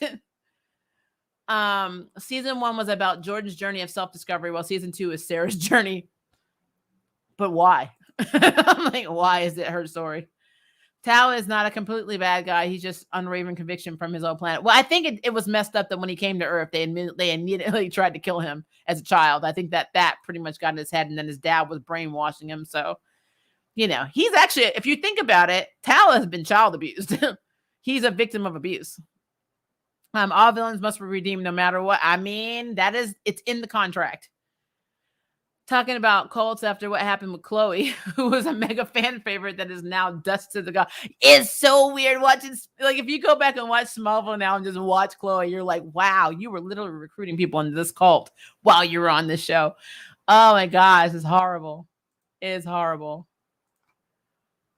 Let's see. I think I got him. That would be gross. They are genetically half siblings. I already answered that. Hello, Dee Marie. Happy Sunday.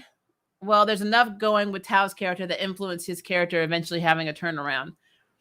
We already know what's going to happen. I mean, they don't even have to do that. We just know what's going to happen. She has Lois's DNA. That baby would come out. Again, she doesn't have Lois Lane. She doesn't have Earth or Prime Earth's Lois's DNA. She has Earth 2 Lois's DNA. It is completely different. Unless, John Henry's sperm went into Prime Earth's Lois's, body and procreated with her egg, that baby is not hers. She is not Nat's mother. She's not. She is not. So I can't validate that. I'm sorry. I still think it's weird that the Kents and Irons are all living in the same house. That is very strange. I love that when Lois made that whole breakfast, she forgot to ask if Chicky was vegan. She's vegan. I'm like, I don't eat meat. I agree. I call back. Clark must be dumb to have this man pining after Lois and his child looking to her as a mother living under the same roof. Yep, no man would do that. I don't understand why he's so cool, especially since they've already shown John looking at her with that longing look, like, you look like my wife. And, he even did it in this episode. So I don't know. But I mean, to be fair, it's hard for him. And if you think about it, he's overcome a lot of stuff because Superman did kill his wife in his world. And now he's living in this house. And now the woman who looks like his wife is married to him and not his wife and not the child of his children or his daughter, child of Superman's or mother of Superman's children. That must be really effing weird for him. So I'm trying to give them some slack because it hasn't been that long since all of this stuff came to pass, because it wasn't that long ago and he was trying to kill Superman. So he's definitely come a long way. Naomi needs to pick up the pace compare it to Smallville season 1, episode 1, and use it. I agree. Like I said, I kind of feel like this was the pilot episode and they split it into 2 parts. So maybe episode 3 is the true episode 2, and that's where we're going to get more of the stuff. I'm hoping that's what's happening. I mean, I wouldn't be surprised if Naomi's parents know the truth. Yeah, they should. If it's comic accurate, they definitely should. The show is trying to be careful threading the needle of Naomi's origin story and not throw it all at once. I can see that. I can kind of see that. Is a Naomi comic worth checking out? I liked it. I mean, it's not complicated. So, I mean, we've got some backstories for some heroes that are just like, what? Like Black Canary and her daughter, that's an origin story that's on crack. So compared to something like that, Naomi's a breeze. Did it look like Superman was fighting Mongol to you? Yep, in that fight scene. I said that last episode review. It looked like, I mean, that's what he was doing in the Naomi comic. He was fighting Mongol. So we'll see. I'm curious to see what Earth version of Superman this is, because I don't think it's Prime Earth, which means I don't think Naomi and them are on Prime Earth. So I'm curious. I'm very curious. I wonder if they're going to be Earth 3. I don't know. Naomi's okay. It seems to be picking up the pace. I'll give it a couple more episodes to keep my attention. It has a good time slot just before Superman and Lois. Yeah, it's trying. It is trying. I felt like Naomi is a succubus. Yes. Yes, she is. I'm like, what is happening with this child? Everybody wants her. I wouldn't be surprised if the teachers were like, Naomi, you want to go out? You need some help after school? What the hell? And she's cute, but damn, there are cuter people. She is a metahuman from another universe, right? She is not an alien. The Thanagar thing confused me with the essence talk and all of that. So, like, basically, she's from a planet where just randomly, for no reason. So think about it from, basically Prime Earth with the Flash when we got Godspeed. And the reason we have Godspeed is because one day something happened to Time Force and there was a storm, and then people just ended up getting, speedster abilities. This is what happened on the planet and the Earth, basically, that Naomi's parents were from. Her parents were 2 of the people out of, I want to say there were like 18. There might have been a lot more, but they're random people that just got godlike powers, like out of nowhere. And it caused like a huge civil war because some people wanted to use it for good and some people wanted to use it to dominate everybody else. And so they started fighting each other. And, they ended up, like, the parents wanted to protect Naomi because that was their baby. So they actually had someone take her through a portal to another Earth. And that's basically what went down. So technically speaking, I guess you can call them metahumans, but in a way, I don't even know if I would call Hawkman a metahuman. I feel like they're aliens, obviously, but they're godlike. They're like, the demiurge type people. They're like omnipotent power people. So I don't know, but I don't know how they're going to handle that. I don't know if they're going to call her a metahuman or if they're going to call her like basically like a god. So I don't know. Like Superman technically is not a metahuman. He's Kryptonian. He's godlike and a godlike alien. That's pretty much what Naomi is. So think of Naomi as a Kryptonian, basically. To be fair, one of these shows, racism is never an issue unless it's in the storyline. It's always a storyline in Batwoman. Yeah, Nathan, thank you again for that. I keep thinking, because there's so many of her Scooby-Doo gang people that I just can't remember all their names. I grew up in Asia and most of the base were blended families and a lot of mixed family unions, the younger and the more often. It was awesome and nice how America should be. I agree with that. I grew up, we were in Zweibrücken in Germany on the Air Force Base, and I was born over there. And then when my dad discharged, even when we came to Rantoul, Illinois, it was not like we were in Illinois. Like the outside Illinois was nothing like it was inside the base. So when my dad had an honorable discharge and he retired, it was really hard for me to be a civilian when I grew up a big chunk of my life on military bases. So it was a thing. It was a thing. I was very sheltered. I did not experience half the shit I experienced until I got out of school. So until I got into I want to say middle school is when I really started seeing how different it was. And I was not happy. In the comics, she's a meta. In the show, they haven't revealed what she is yet. Yeah, I don't even know if they call her a meta, though. I really think that they call her an alien, but I don't, by definition, whenever I think of metahuman, I'm thinking people that got their abilities either through like an accident or an experiment or blah, blah, blah, blah. And then you have people that are descendant of other people with powers. And she's legacy, basically. Kevin, have you seen Black Lightning, Batwoman, and Legends? It has been a thing. I mean, you're not wrong. There's news that Stargirl is going crossover with Arrowverse in a tie-in comic. Oh Lord. I like the whole Unbreakable trilogy and comic book lore.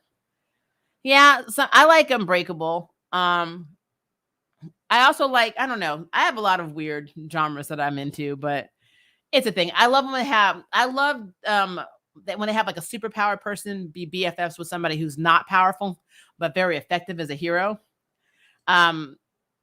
Like Kate Bishop and America Chavez. I love the fact that Kate Bishop is very powerful. Well, recently she's going through some stuff, but like very, very powerful. And then you got Kate Bishop, who's a great detective, great marksman, pretty good at self-defense, and pretty agile, but has absolutely no powers. I love teaming them up and then how effective they work together. I don't know. I like stuff like that. I missed the first 2 episodes, so I am still waiting to see if the show is worth it. Get on demand, Kevin. On demand. They're kind of what I wish the Shazam family were like as a unit. Huh. I can see that. Naomi Scooby Gang. I mean, it is Naomi Scooby Gang. The nation's first polyamorous relationship in a comic book show. I know. I wouldn't mind seeing it for like diversity's sake. Hasn't been done yet. There's so many things that have not been done yet. No idea. And almost all the CW shows are soap operas, so I'm not surprised.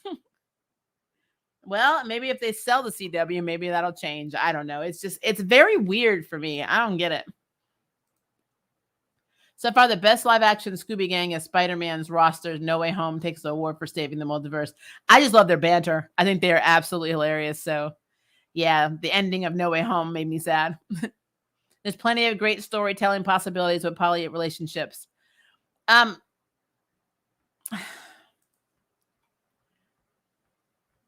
trying to think of one. I don't remember any.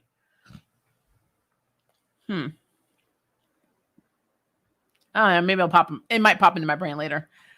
I mean, it would be cool to see Superman, but apparently the creators want the show to be its own thing. I agree with that. That's just why there are other options of Superman. It doesn't have to be primer of Superman. Okay, so are we saying aliens are just from different Earths, or are we saying that they are from different dimensions as well? There are different dimensions and different Earths. I mean, we've seen it. We've seen them both. We've seen them come from different planets. We've seen them come from different Earths. We also seen people that are coming from different like realms, like different, like instead of having a realm Earth, we have like literally a demonic realm or spiritual realm or a magic realm or like Utopia Parallel, completely different. So like, depends. It's basically a bottle episode. The comedy of Legends of Tomorrow reminds me of the comedic tone of those Justice League International comics from the 80s and 90s. I agree with that. Legends of Tomorrow is so funny. Yes, it is. The legend writers have to be smokers. I just don't see it any other way in a big room smoking with candy and throwing paper balls of concepts in a hoop to see what sticks. Hell, I think that's how most of the Arrowverse is written. I love those Legends of Tomorrow. I really, really love them. The Curse Crew was hilarious. It really was. Legends is pure crack. I hope Gary keeps up with his magic. I hope they let him do magic. They've been kind of basically making Astra the resident, magic user of the team. So I don't know what's going on with that. What's wrong with an alien and a bio android being together? Nothing. Not a damn thing. Leave Gary and Gideon alone. I want Sarah and Gary to be introduced into the DCEU. I would love for that. I absolutely would love for that to happen. So Gary could be a threat if he wanted to. I mean, they don't know. They don't know. He could literally take all of them out. I don't know why they don't get it, but they don't. They could fit in the Suicide Squad sector of DCEU. I would love to have Sarah and Gary just pop up on Peacemaker. That would be absolutely effing hilarious. Would Gideon be closer to Homunculus than an android since she was created with magic? That's a good question, actually. Huh. I don't know, Ray. What do you think? Sarah was so funny. Yes, she was. Gary has had a couple of hot episodes outside of the evil nipple. That nipple thing was horrible. I'm cutting off his nipple was horrible. The team is supposed to be a family. Needs to stop in-house banging. I don't know what to say. I'm gonna have to go back. I watched more with Constantine when he fell off. I was like, I love Legends. They are absolutely on crack. I wish we would have left off with Zatanna or something. That would have been cool to form Justice League Dark. I'd be terrified to have Zatanna or Justice League Dark done by the Arrowverse. I would be absolutely terrified. Those Delta gummies. CBD great for anxiety. Yeah, I've heard it is. So you think Rip would have chosen some of these new players to be legends? That is something I think about a lot. I don't know. Because he went by what he saw historically. And so if you go by that and you go by where he's from in the future, he should have known some of these people. So I don't know. I don't know why he did. If you think about it, why bother starting with the core team? Why didn't you just skip forward and grab the people that were eventually going to be the last ones on the team that we know of anyway? I don't know. There's a lot you can question about time travel. Legend tomorrow was funny. Yes, it was. Next week, Thawne returns. Yeah, I know. I know. Ray was meant for Legends and Stein. I want him back. I want Ray back so bad. Sarah, I wouldn't have saw it coming. Or Constantine. Yeah, I agree with that. Do you think part of the reason that Astra was able to learn to wield powerful magic relatively quickly is due to her infernal origins? I don't know. Probably. I mean, her mother was a witch. So there's that. Where is the jug? Good question. Oh, no, here we go. I'm excited for Justice U. Yeah, I've been hearing some things about Justice U. I'm definitely gonna check this out. I don't know. There's a few things I've been reading spoilers and rumors about that I'm excited about. Diggle's actor is making his paycheck. He's making everybody's paycheck. Like everybody's check. So is the environment alive even without her bending it? I know Ivy is connected to the green as well. I don't know. I mean, maybe it's a thought. I mean, it talks to her. She knew that she killed those guys. She just was nowhere near them. So it's interesting. How dangerous are you that you can literally have somebody taken out and you don't have to be anywhere near them? So I don't know. That's a thing. Batwoman is what happens when you mix all the worst qualities of CW into one show. I absolutely agree. I feel like Batwoman could have had potential. They just had the wrong writing team. Diego can get it. He is fine. Yes, he is. Legend was the reality show, but Batman was the Sophie opera from hell. Yep. Lord have mercy. I can't. Was that ever a power Poison Ivy had plant battery power thing with Mary? I've never seen that. But to be fair, I've never seen anybody put Poison Ivy into a dehydrated coma. So, I mean, this is all Arrowverse original content from what I can tell. Poison Ivy was able to do this stuff despite being weak for no other reason except plot needs these things to happen. Yep. Ryan has no right to make that a discussion. She feels like she has the right to make everything a discussion. You can't talk about her shit, but she can get all in your face about you. It's weird. I want to like Ryan, but she needs to get over herself. I agree. The show should have realized you shouldn't be writing relationships. They're not good at and very toxic. I agree with that. Ryan is clearly insecure and jealous. 1,000,000,000,000%. Ryan is more petty than Thawne. 1,000,000,000,000,000,000%. Wasn't Ryan with a whole ass drug dealer a bad one and Sophie never did this? Yep. Considering we lost Black Lightning, I had hope for Batwoman, but this crap just no. And what's so funny to me is when you go and look at like other reviewers, like I don't watch the reviews, but sometimes I'll look at the comments just to see what people are saying. You have no idea. It puts me in my feelings how many POCs are so on board with this show simply because we have a Black Batwoman. And the problem isn't that she's a Black Batwoman. It's a problem. It's a whole ass problem that she's a Black Kate Kane. Ryan Wilder and Batwoman are separate.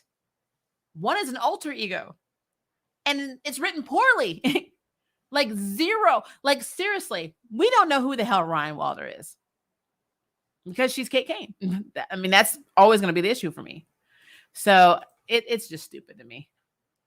After what they did to Lynn, oh, you know they like the character assassinate strong black women on CW. I mean, any POC, honestly, character assassination. The only villains that have actually not been really character assassinated, honestly, are Damien Dark and Killer Frost. Think about it. Do you think the reason why Batwoman is written like this is because the people who write Batwoman are messy people in their real lives? I mean, I don't know. I looked at some of the writing staff. I remember seeing one black woman, 2 white women, an Asian woman, and a white guy. And I'm like, what? Like, that's all I got. I'm like, what? To have Carolyn Dries be over a POC show makes 0 sense to me. So, like, let Eric Walls do it. Let somebody else do it, because not even Iris was done dirty like this. Lois is the queen of the comic league's spouses, so they're never going to permanently phase her. Of course not.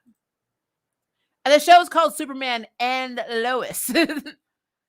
Cabin in the Woods and Vine seems like Evil Dead movie setup. Yeah, we're just waiting for the messed up tree scene. Why would they go to the woods with no real weapons or ideas? Why fight this superpowered meta in her most powerful environment? Not even Batman. You already know where you're going with this, Ray. There is no logic in this show. There's none whatsoever. And that is the problem. They just fly blindly by the seat of their pants and hope that it works out, because they didn't think shit through when they did this. Grown woman acting like 12-year-olds is sad. It's very sad. I mean, she was like she was literally in her feelings about who Sophie slept with. If I was Sophie, I would have, after I kissed her, which I would never have done, I'd be like, and now I have a Tinder date. Well, and we're probably going to do it. Don't wait up. Because you know what? I am not in a relationship with you. I don't have to tell you shit. Like, peace out. Why has Luke made Sophie why hasn't he made Sophie a damn soup? Because nobody gives a crap about Sophie, because she's the side piece.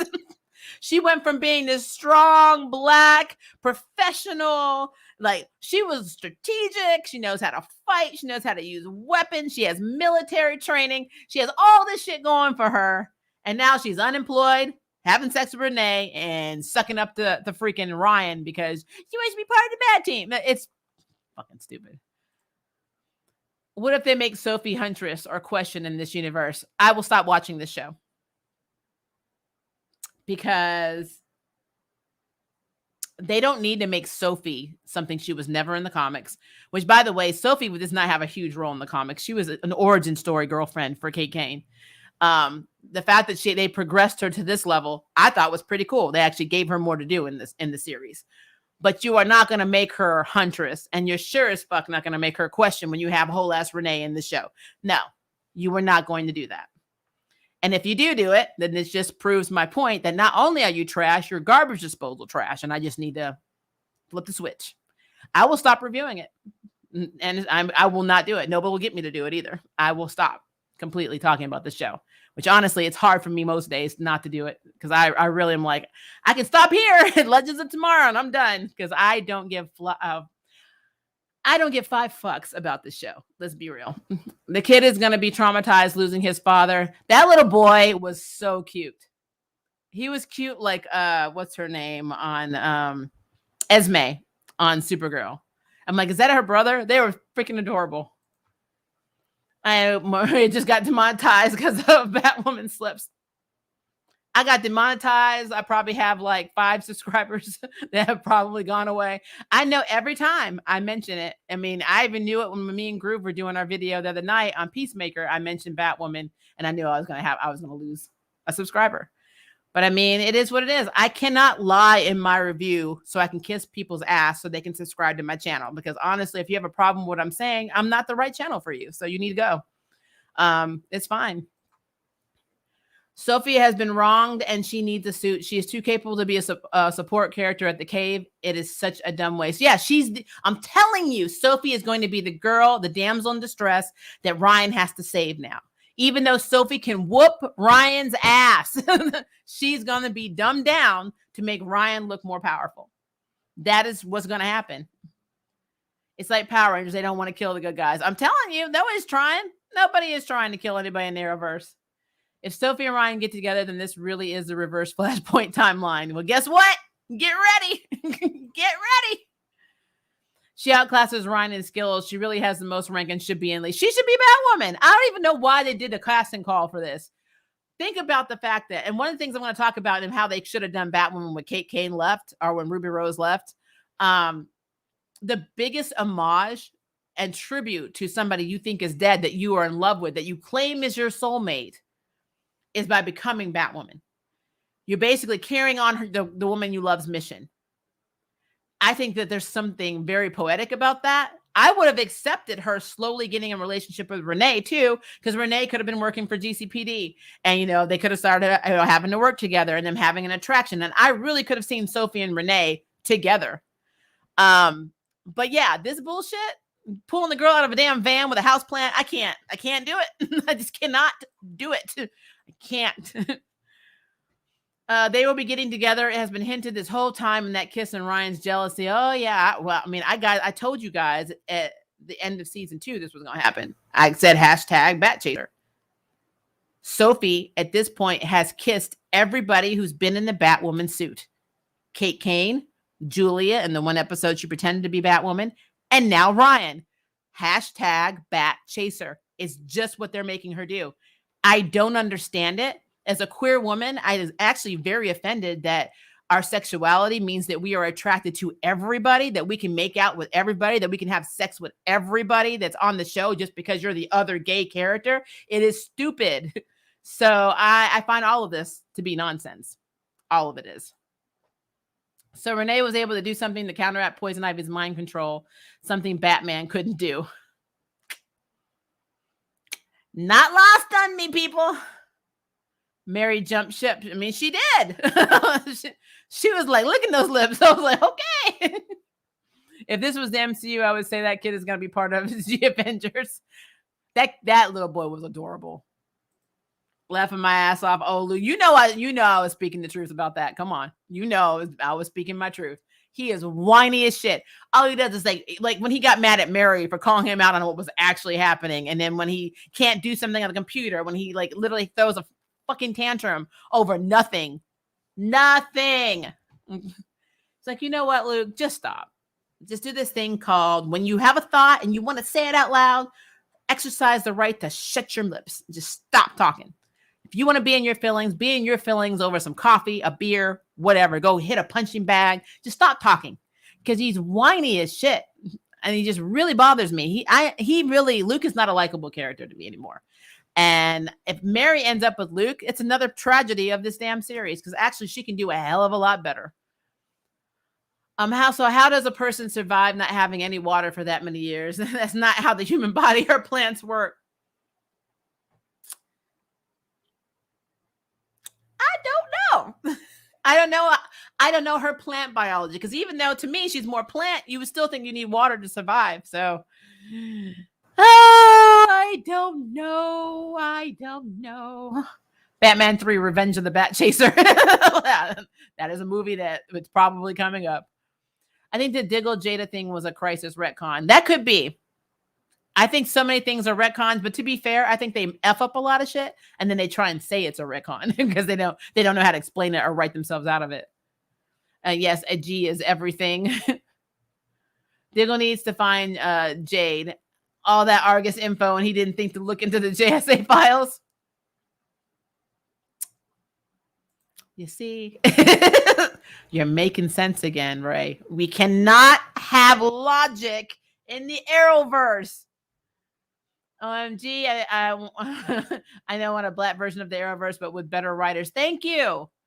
This would be a whole different conversation if it was good writing and good character development. It's not. This is not me trying to channel my self-hating black side. This is me telling you that as somebody who is part black, I would like to have very good representation because I can't look up to this shit. If I was a kid, I would not be looking up to this shit. It's horrible. It is hard. Even the LGBTQ plus shit in this is horrible. It is poorly written, poorly represented. It makes all of us look toxic as fuck.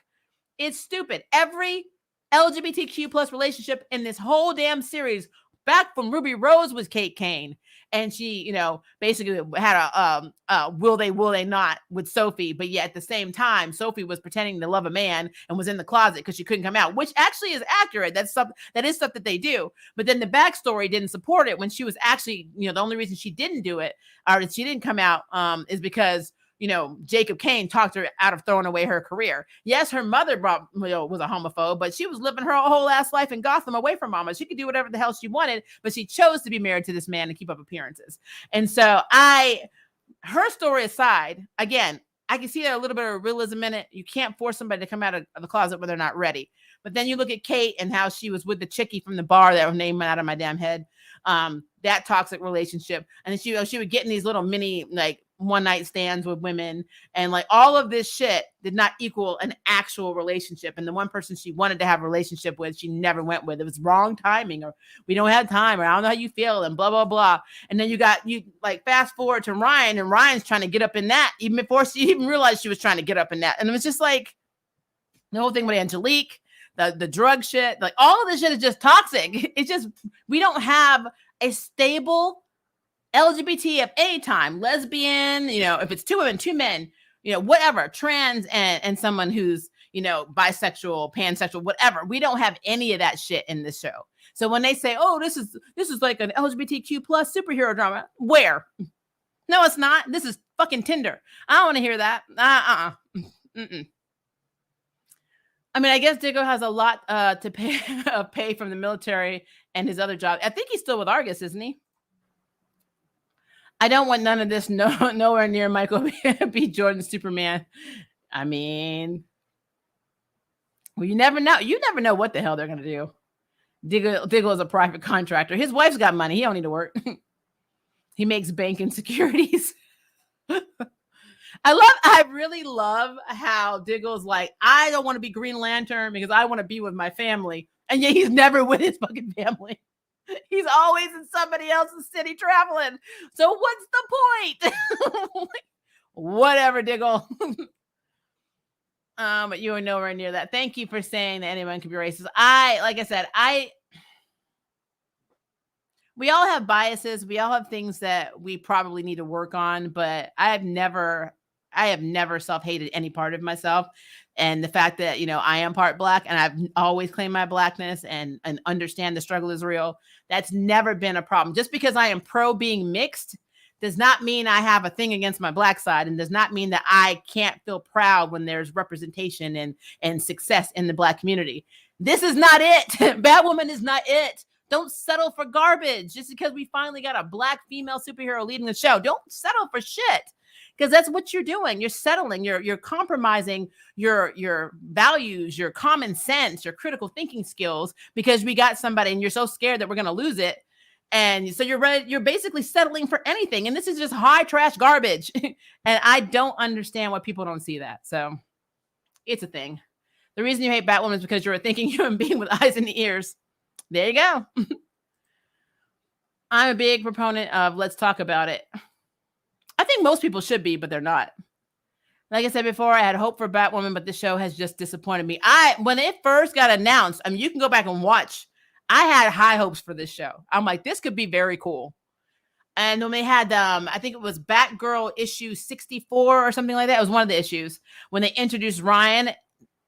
It was a different Ryan. It was one that Barbara had known and had helped. And, this person was trying to clean up their act. They made it seem like she was a recovering druggie. I still don't like the fact that we have to be so stereotypical when we bring in a Black character. They always have to be a recovering addict or a gangbanger or something shady.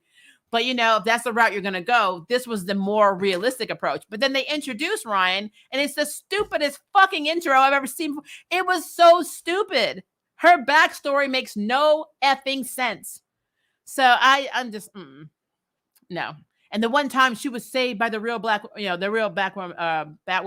in the little scene where she was getting, I think she was about to get assaulted, even though remember, she's supposed to be a self-defense and karate teacher. So that really played out. I don't understand it. Sophie for hashtag Batwoman. That should have happened from the very go. Absolutely. I would have been on board with Sophie being Batwoman. Batwoman is such a letdown to POC fans who really wanted to root for the show. It's a heartbreak if anyone doesn't understand the critiques given for comic book fans. I think it's sad because I'm telling you, there are so many people that will fight you and want to cancel you for saying you don't like the show. And you know, it is what it is. Don't worry, the bad Batwoman show can't hurt you anymore. Embrace the pain. Yes, charm review at Eloy's for season 4 fan talk. Okay, I'll have to check it out. Cool. I will check that out later. I have a voiceover class actually in 24 minutes. So I'm going to take a few more questions and comments.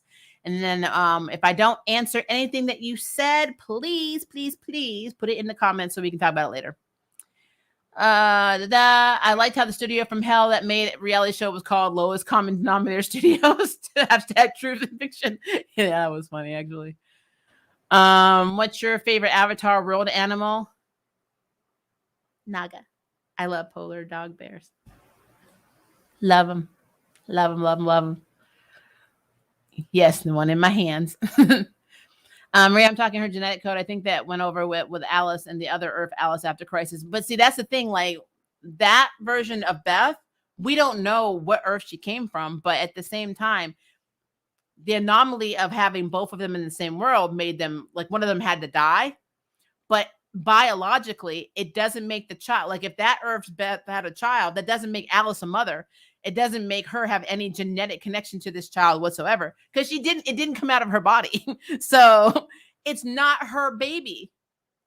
So, and I get what you're saying. And I know that I think that you have a big problem with Iris and Barry being married because they were raised in a house as step siblings, but they are still, at the end of the day, they are not biologically related. So when they have kids, their kids will not come out with five like ears and 7 arms and things like that, because there's no actual biological connection between these two characters.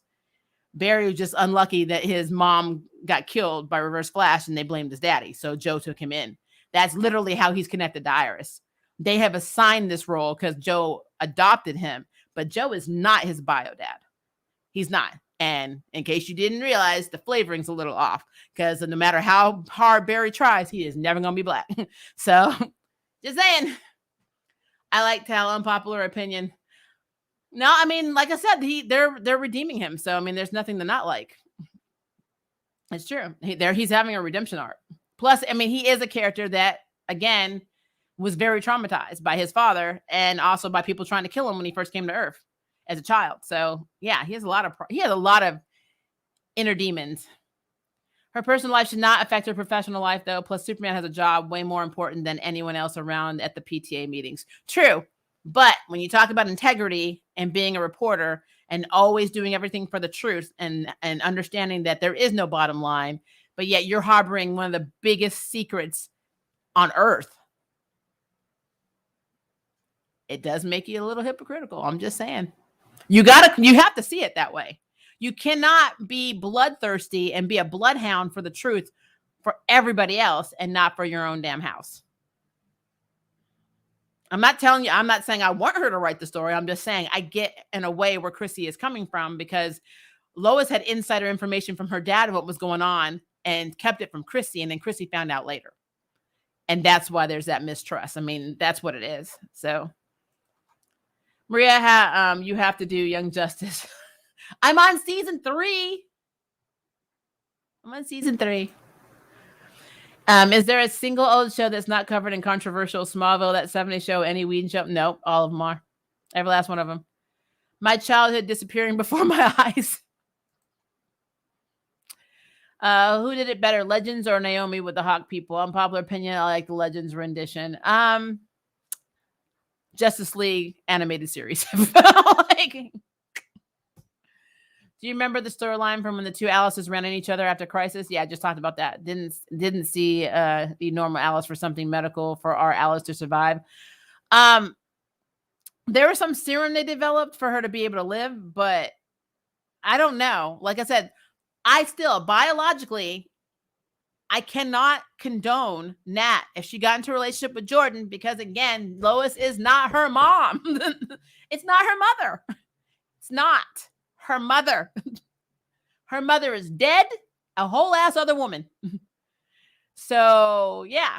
her mother is not the twin sister of Lois. They are not, related in any way. They don't even live on the same earth. I can't be in my feelings about that. Wasn't it 49 globally? I think I read. Explain that. Kind of like the 4400 storyline. I need to watch that show. I haven't watched the 4400. I really need to check that out. Lady E versus Batwoman. Everybody versus Batwoman. I mean, it would win. Everybody. I never had the problem with townies that some of these stories display, but I have been in predominantly military city. Me too. Mine has been predominantly military. We didn't have a lot of townies in mine. I don't think of it. When we were in Rantoul, there were none, like on the Air Force Base. I mean, I think we had like contractors that came, but then they were working for the military. So I wasn't a fan of Bishop until the Disney Plus series. I love Kate Bishop. Batman versus Lady Vic would be game over. Yep. I better not lose Ned's magical abilities in the new Spider-Man reboot. I'm wondering, as long as he doesn't become a version of Goblin, I'm cool. Cyclops, Jean Grey, and Wolverine were revealed to be ploys in Dawn of X story arc. Oh, really?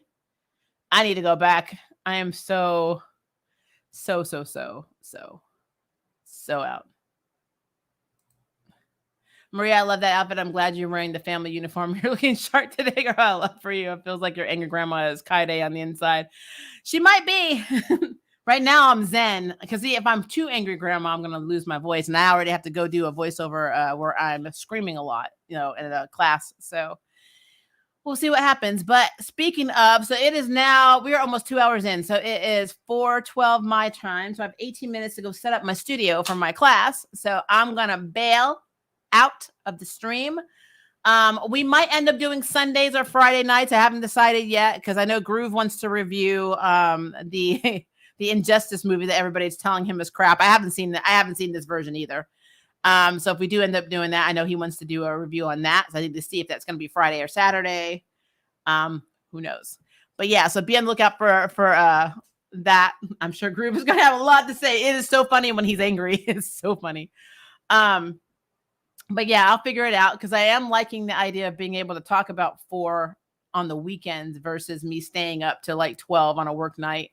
So we'll see what happens. I don't know. We'll see what I'm in my feelings about. But yeah, I'm glad we got our Arrowverse weekly recap done. Some for the best, some for the what the hell, and some for why am I watching this? But it's done. And so all 4 episodes have been talked about. If you have any comments, theories, suggestions, criticisms, questions in general, make sure to put it in the comments below. So if I can't answer it, maybe somebody else will answer it, which would be awesome. I know that Charm's starting up in March, so we should have a lot to talk about in March when Charm comes back, I'm sure. That's going to be interesting, which means my schedule is going to have to change again because I'm pretty sure they're moving to Friday night, but they might be Thursday. I don't have to go back and see, but we'll see. It'll work out. All right, guys. If it is day for you, have a good day. If it is night for you, have a good night. And until my next stream, which is coming very soon, have a good time being yourself, being with each other, loving each other, sleeping, not sleeping, and just doing you, booze. All right. Bye.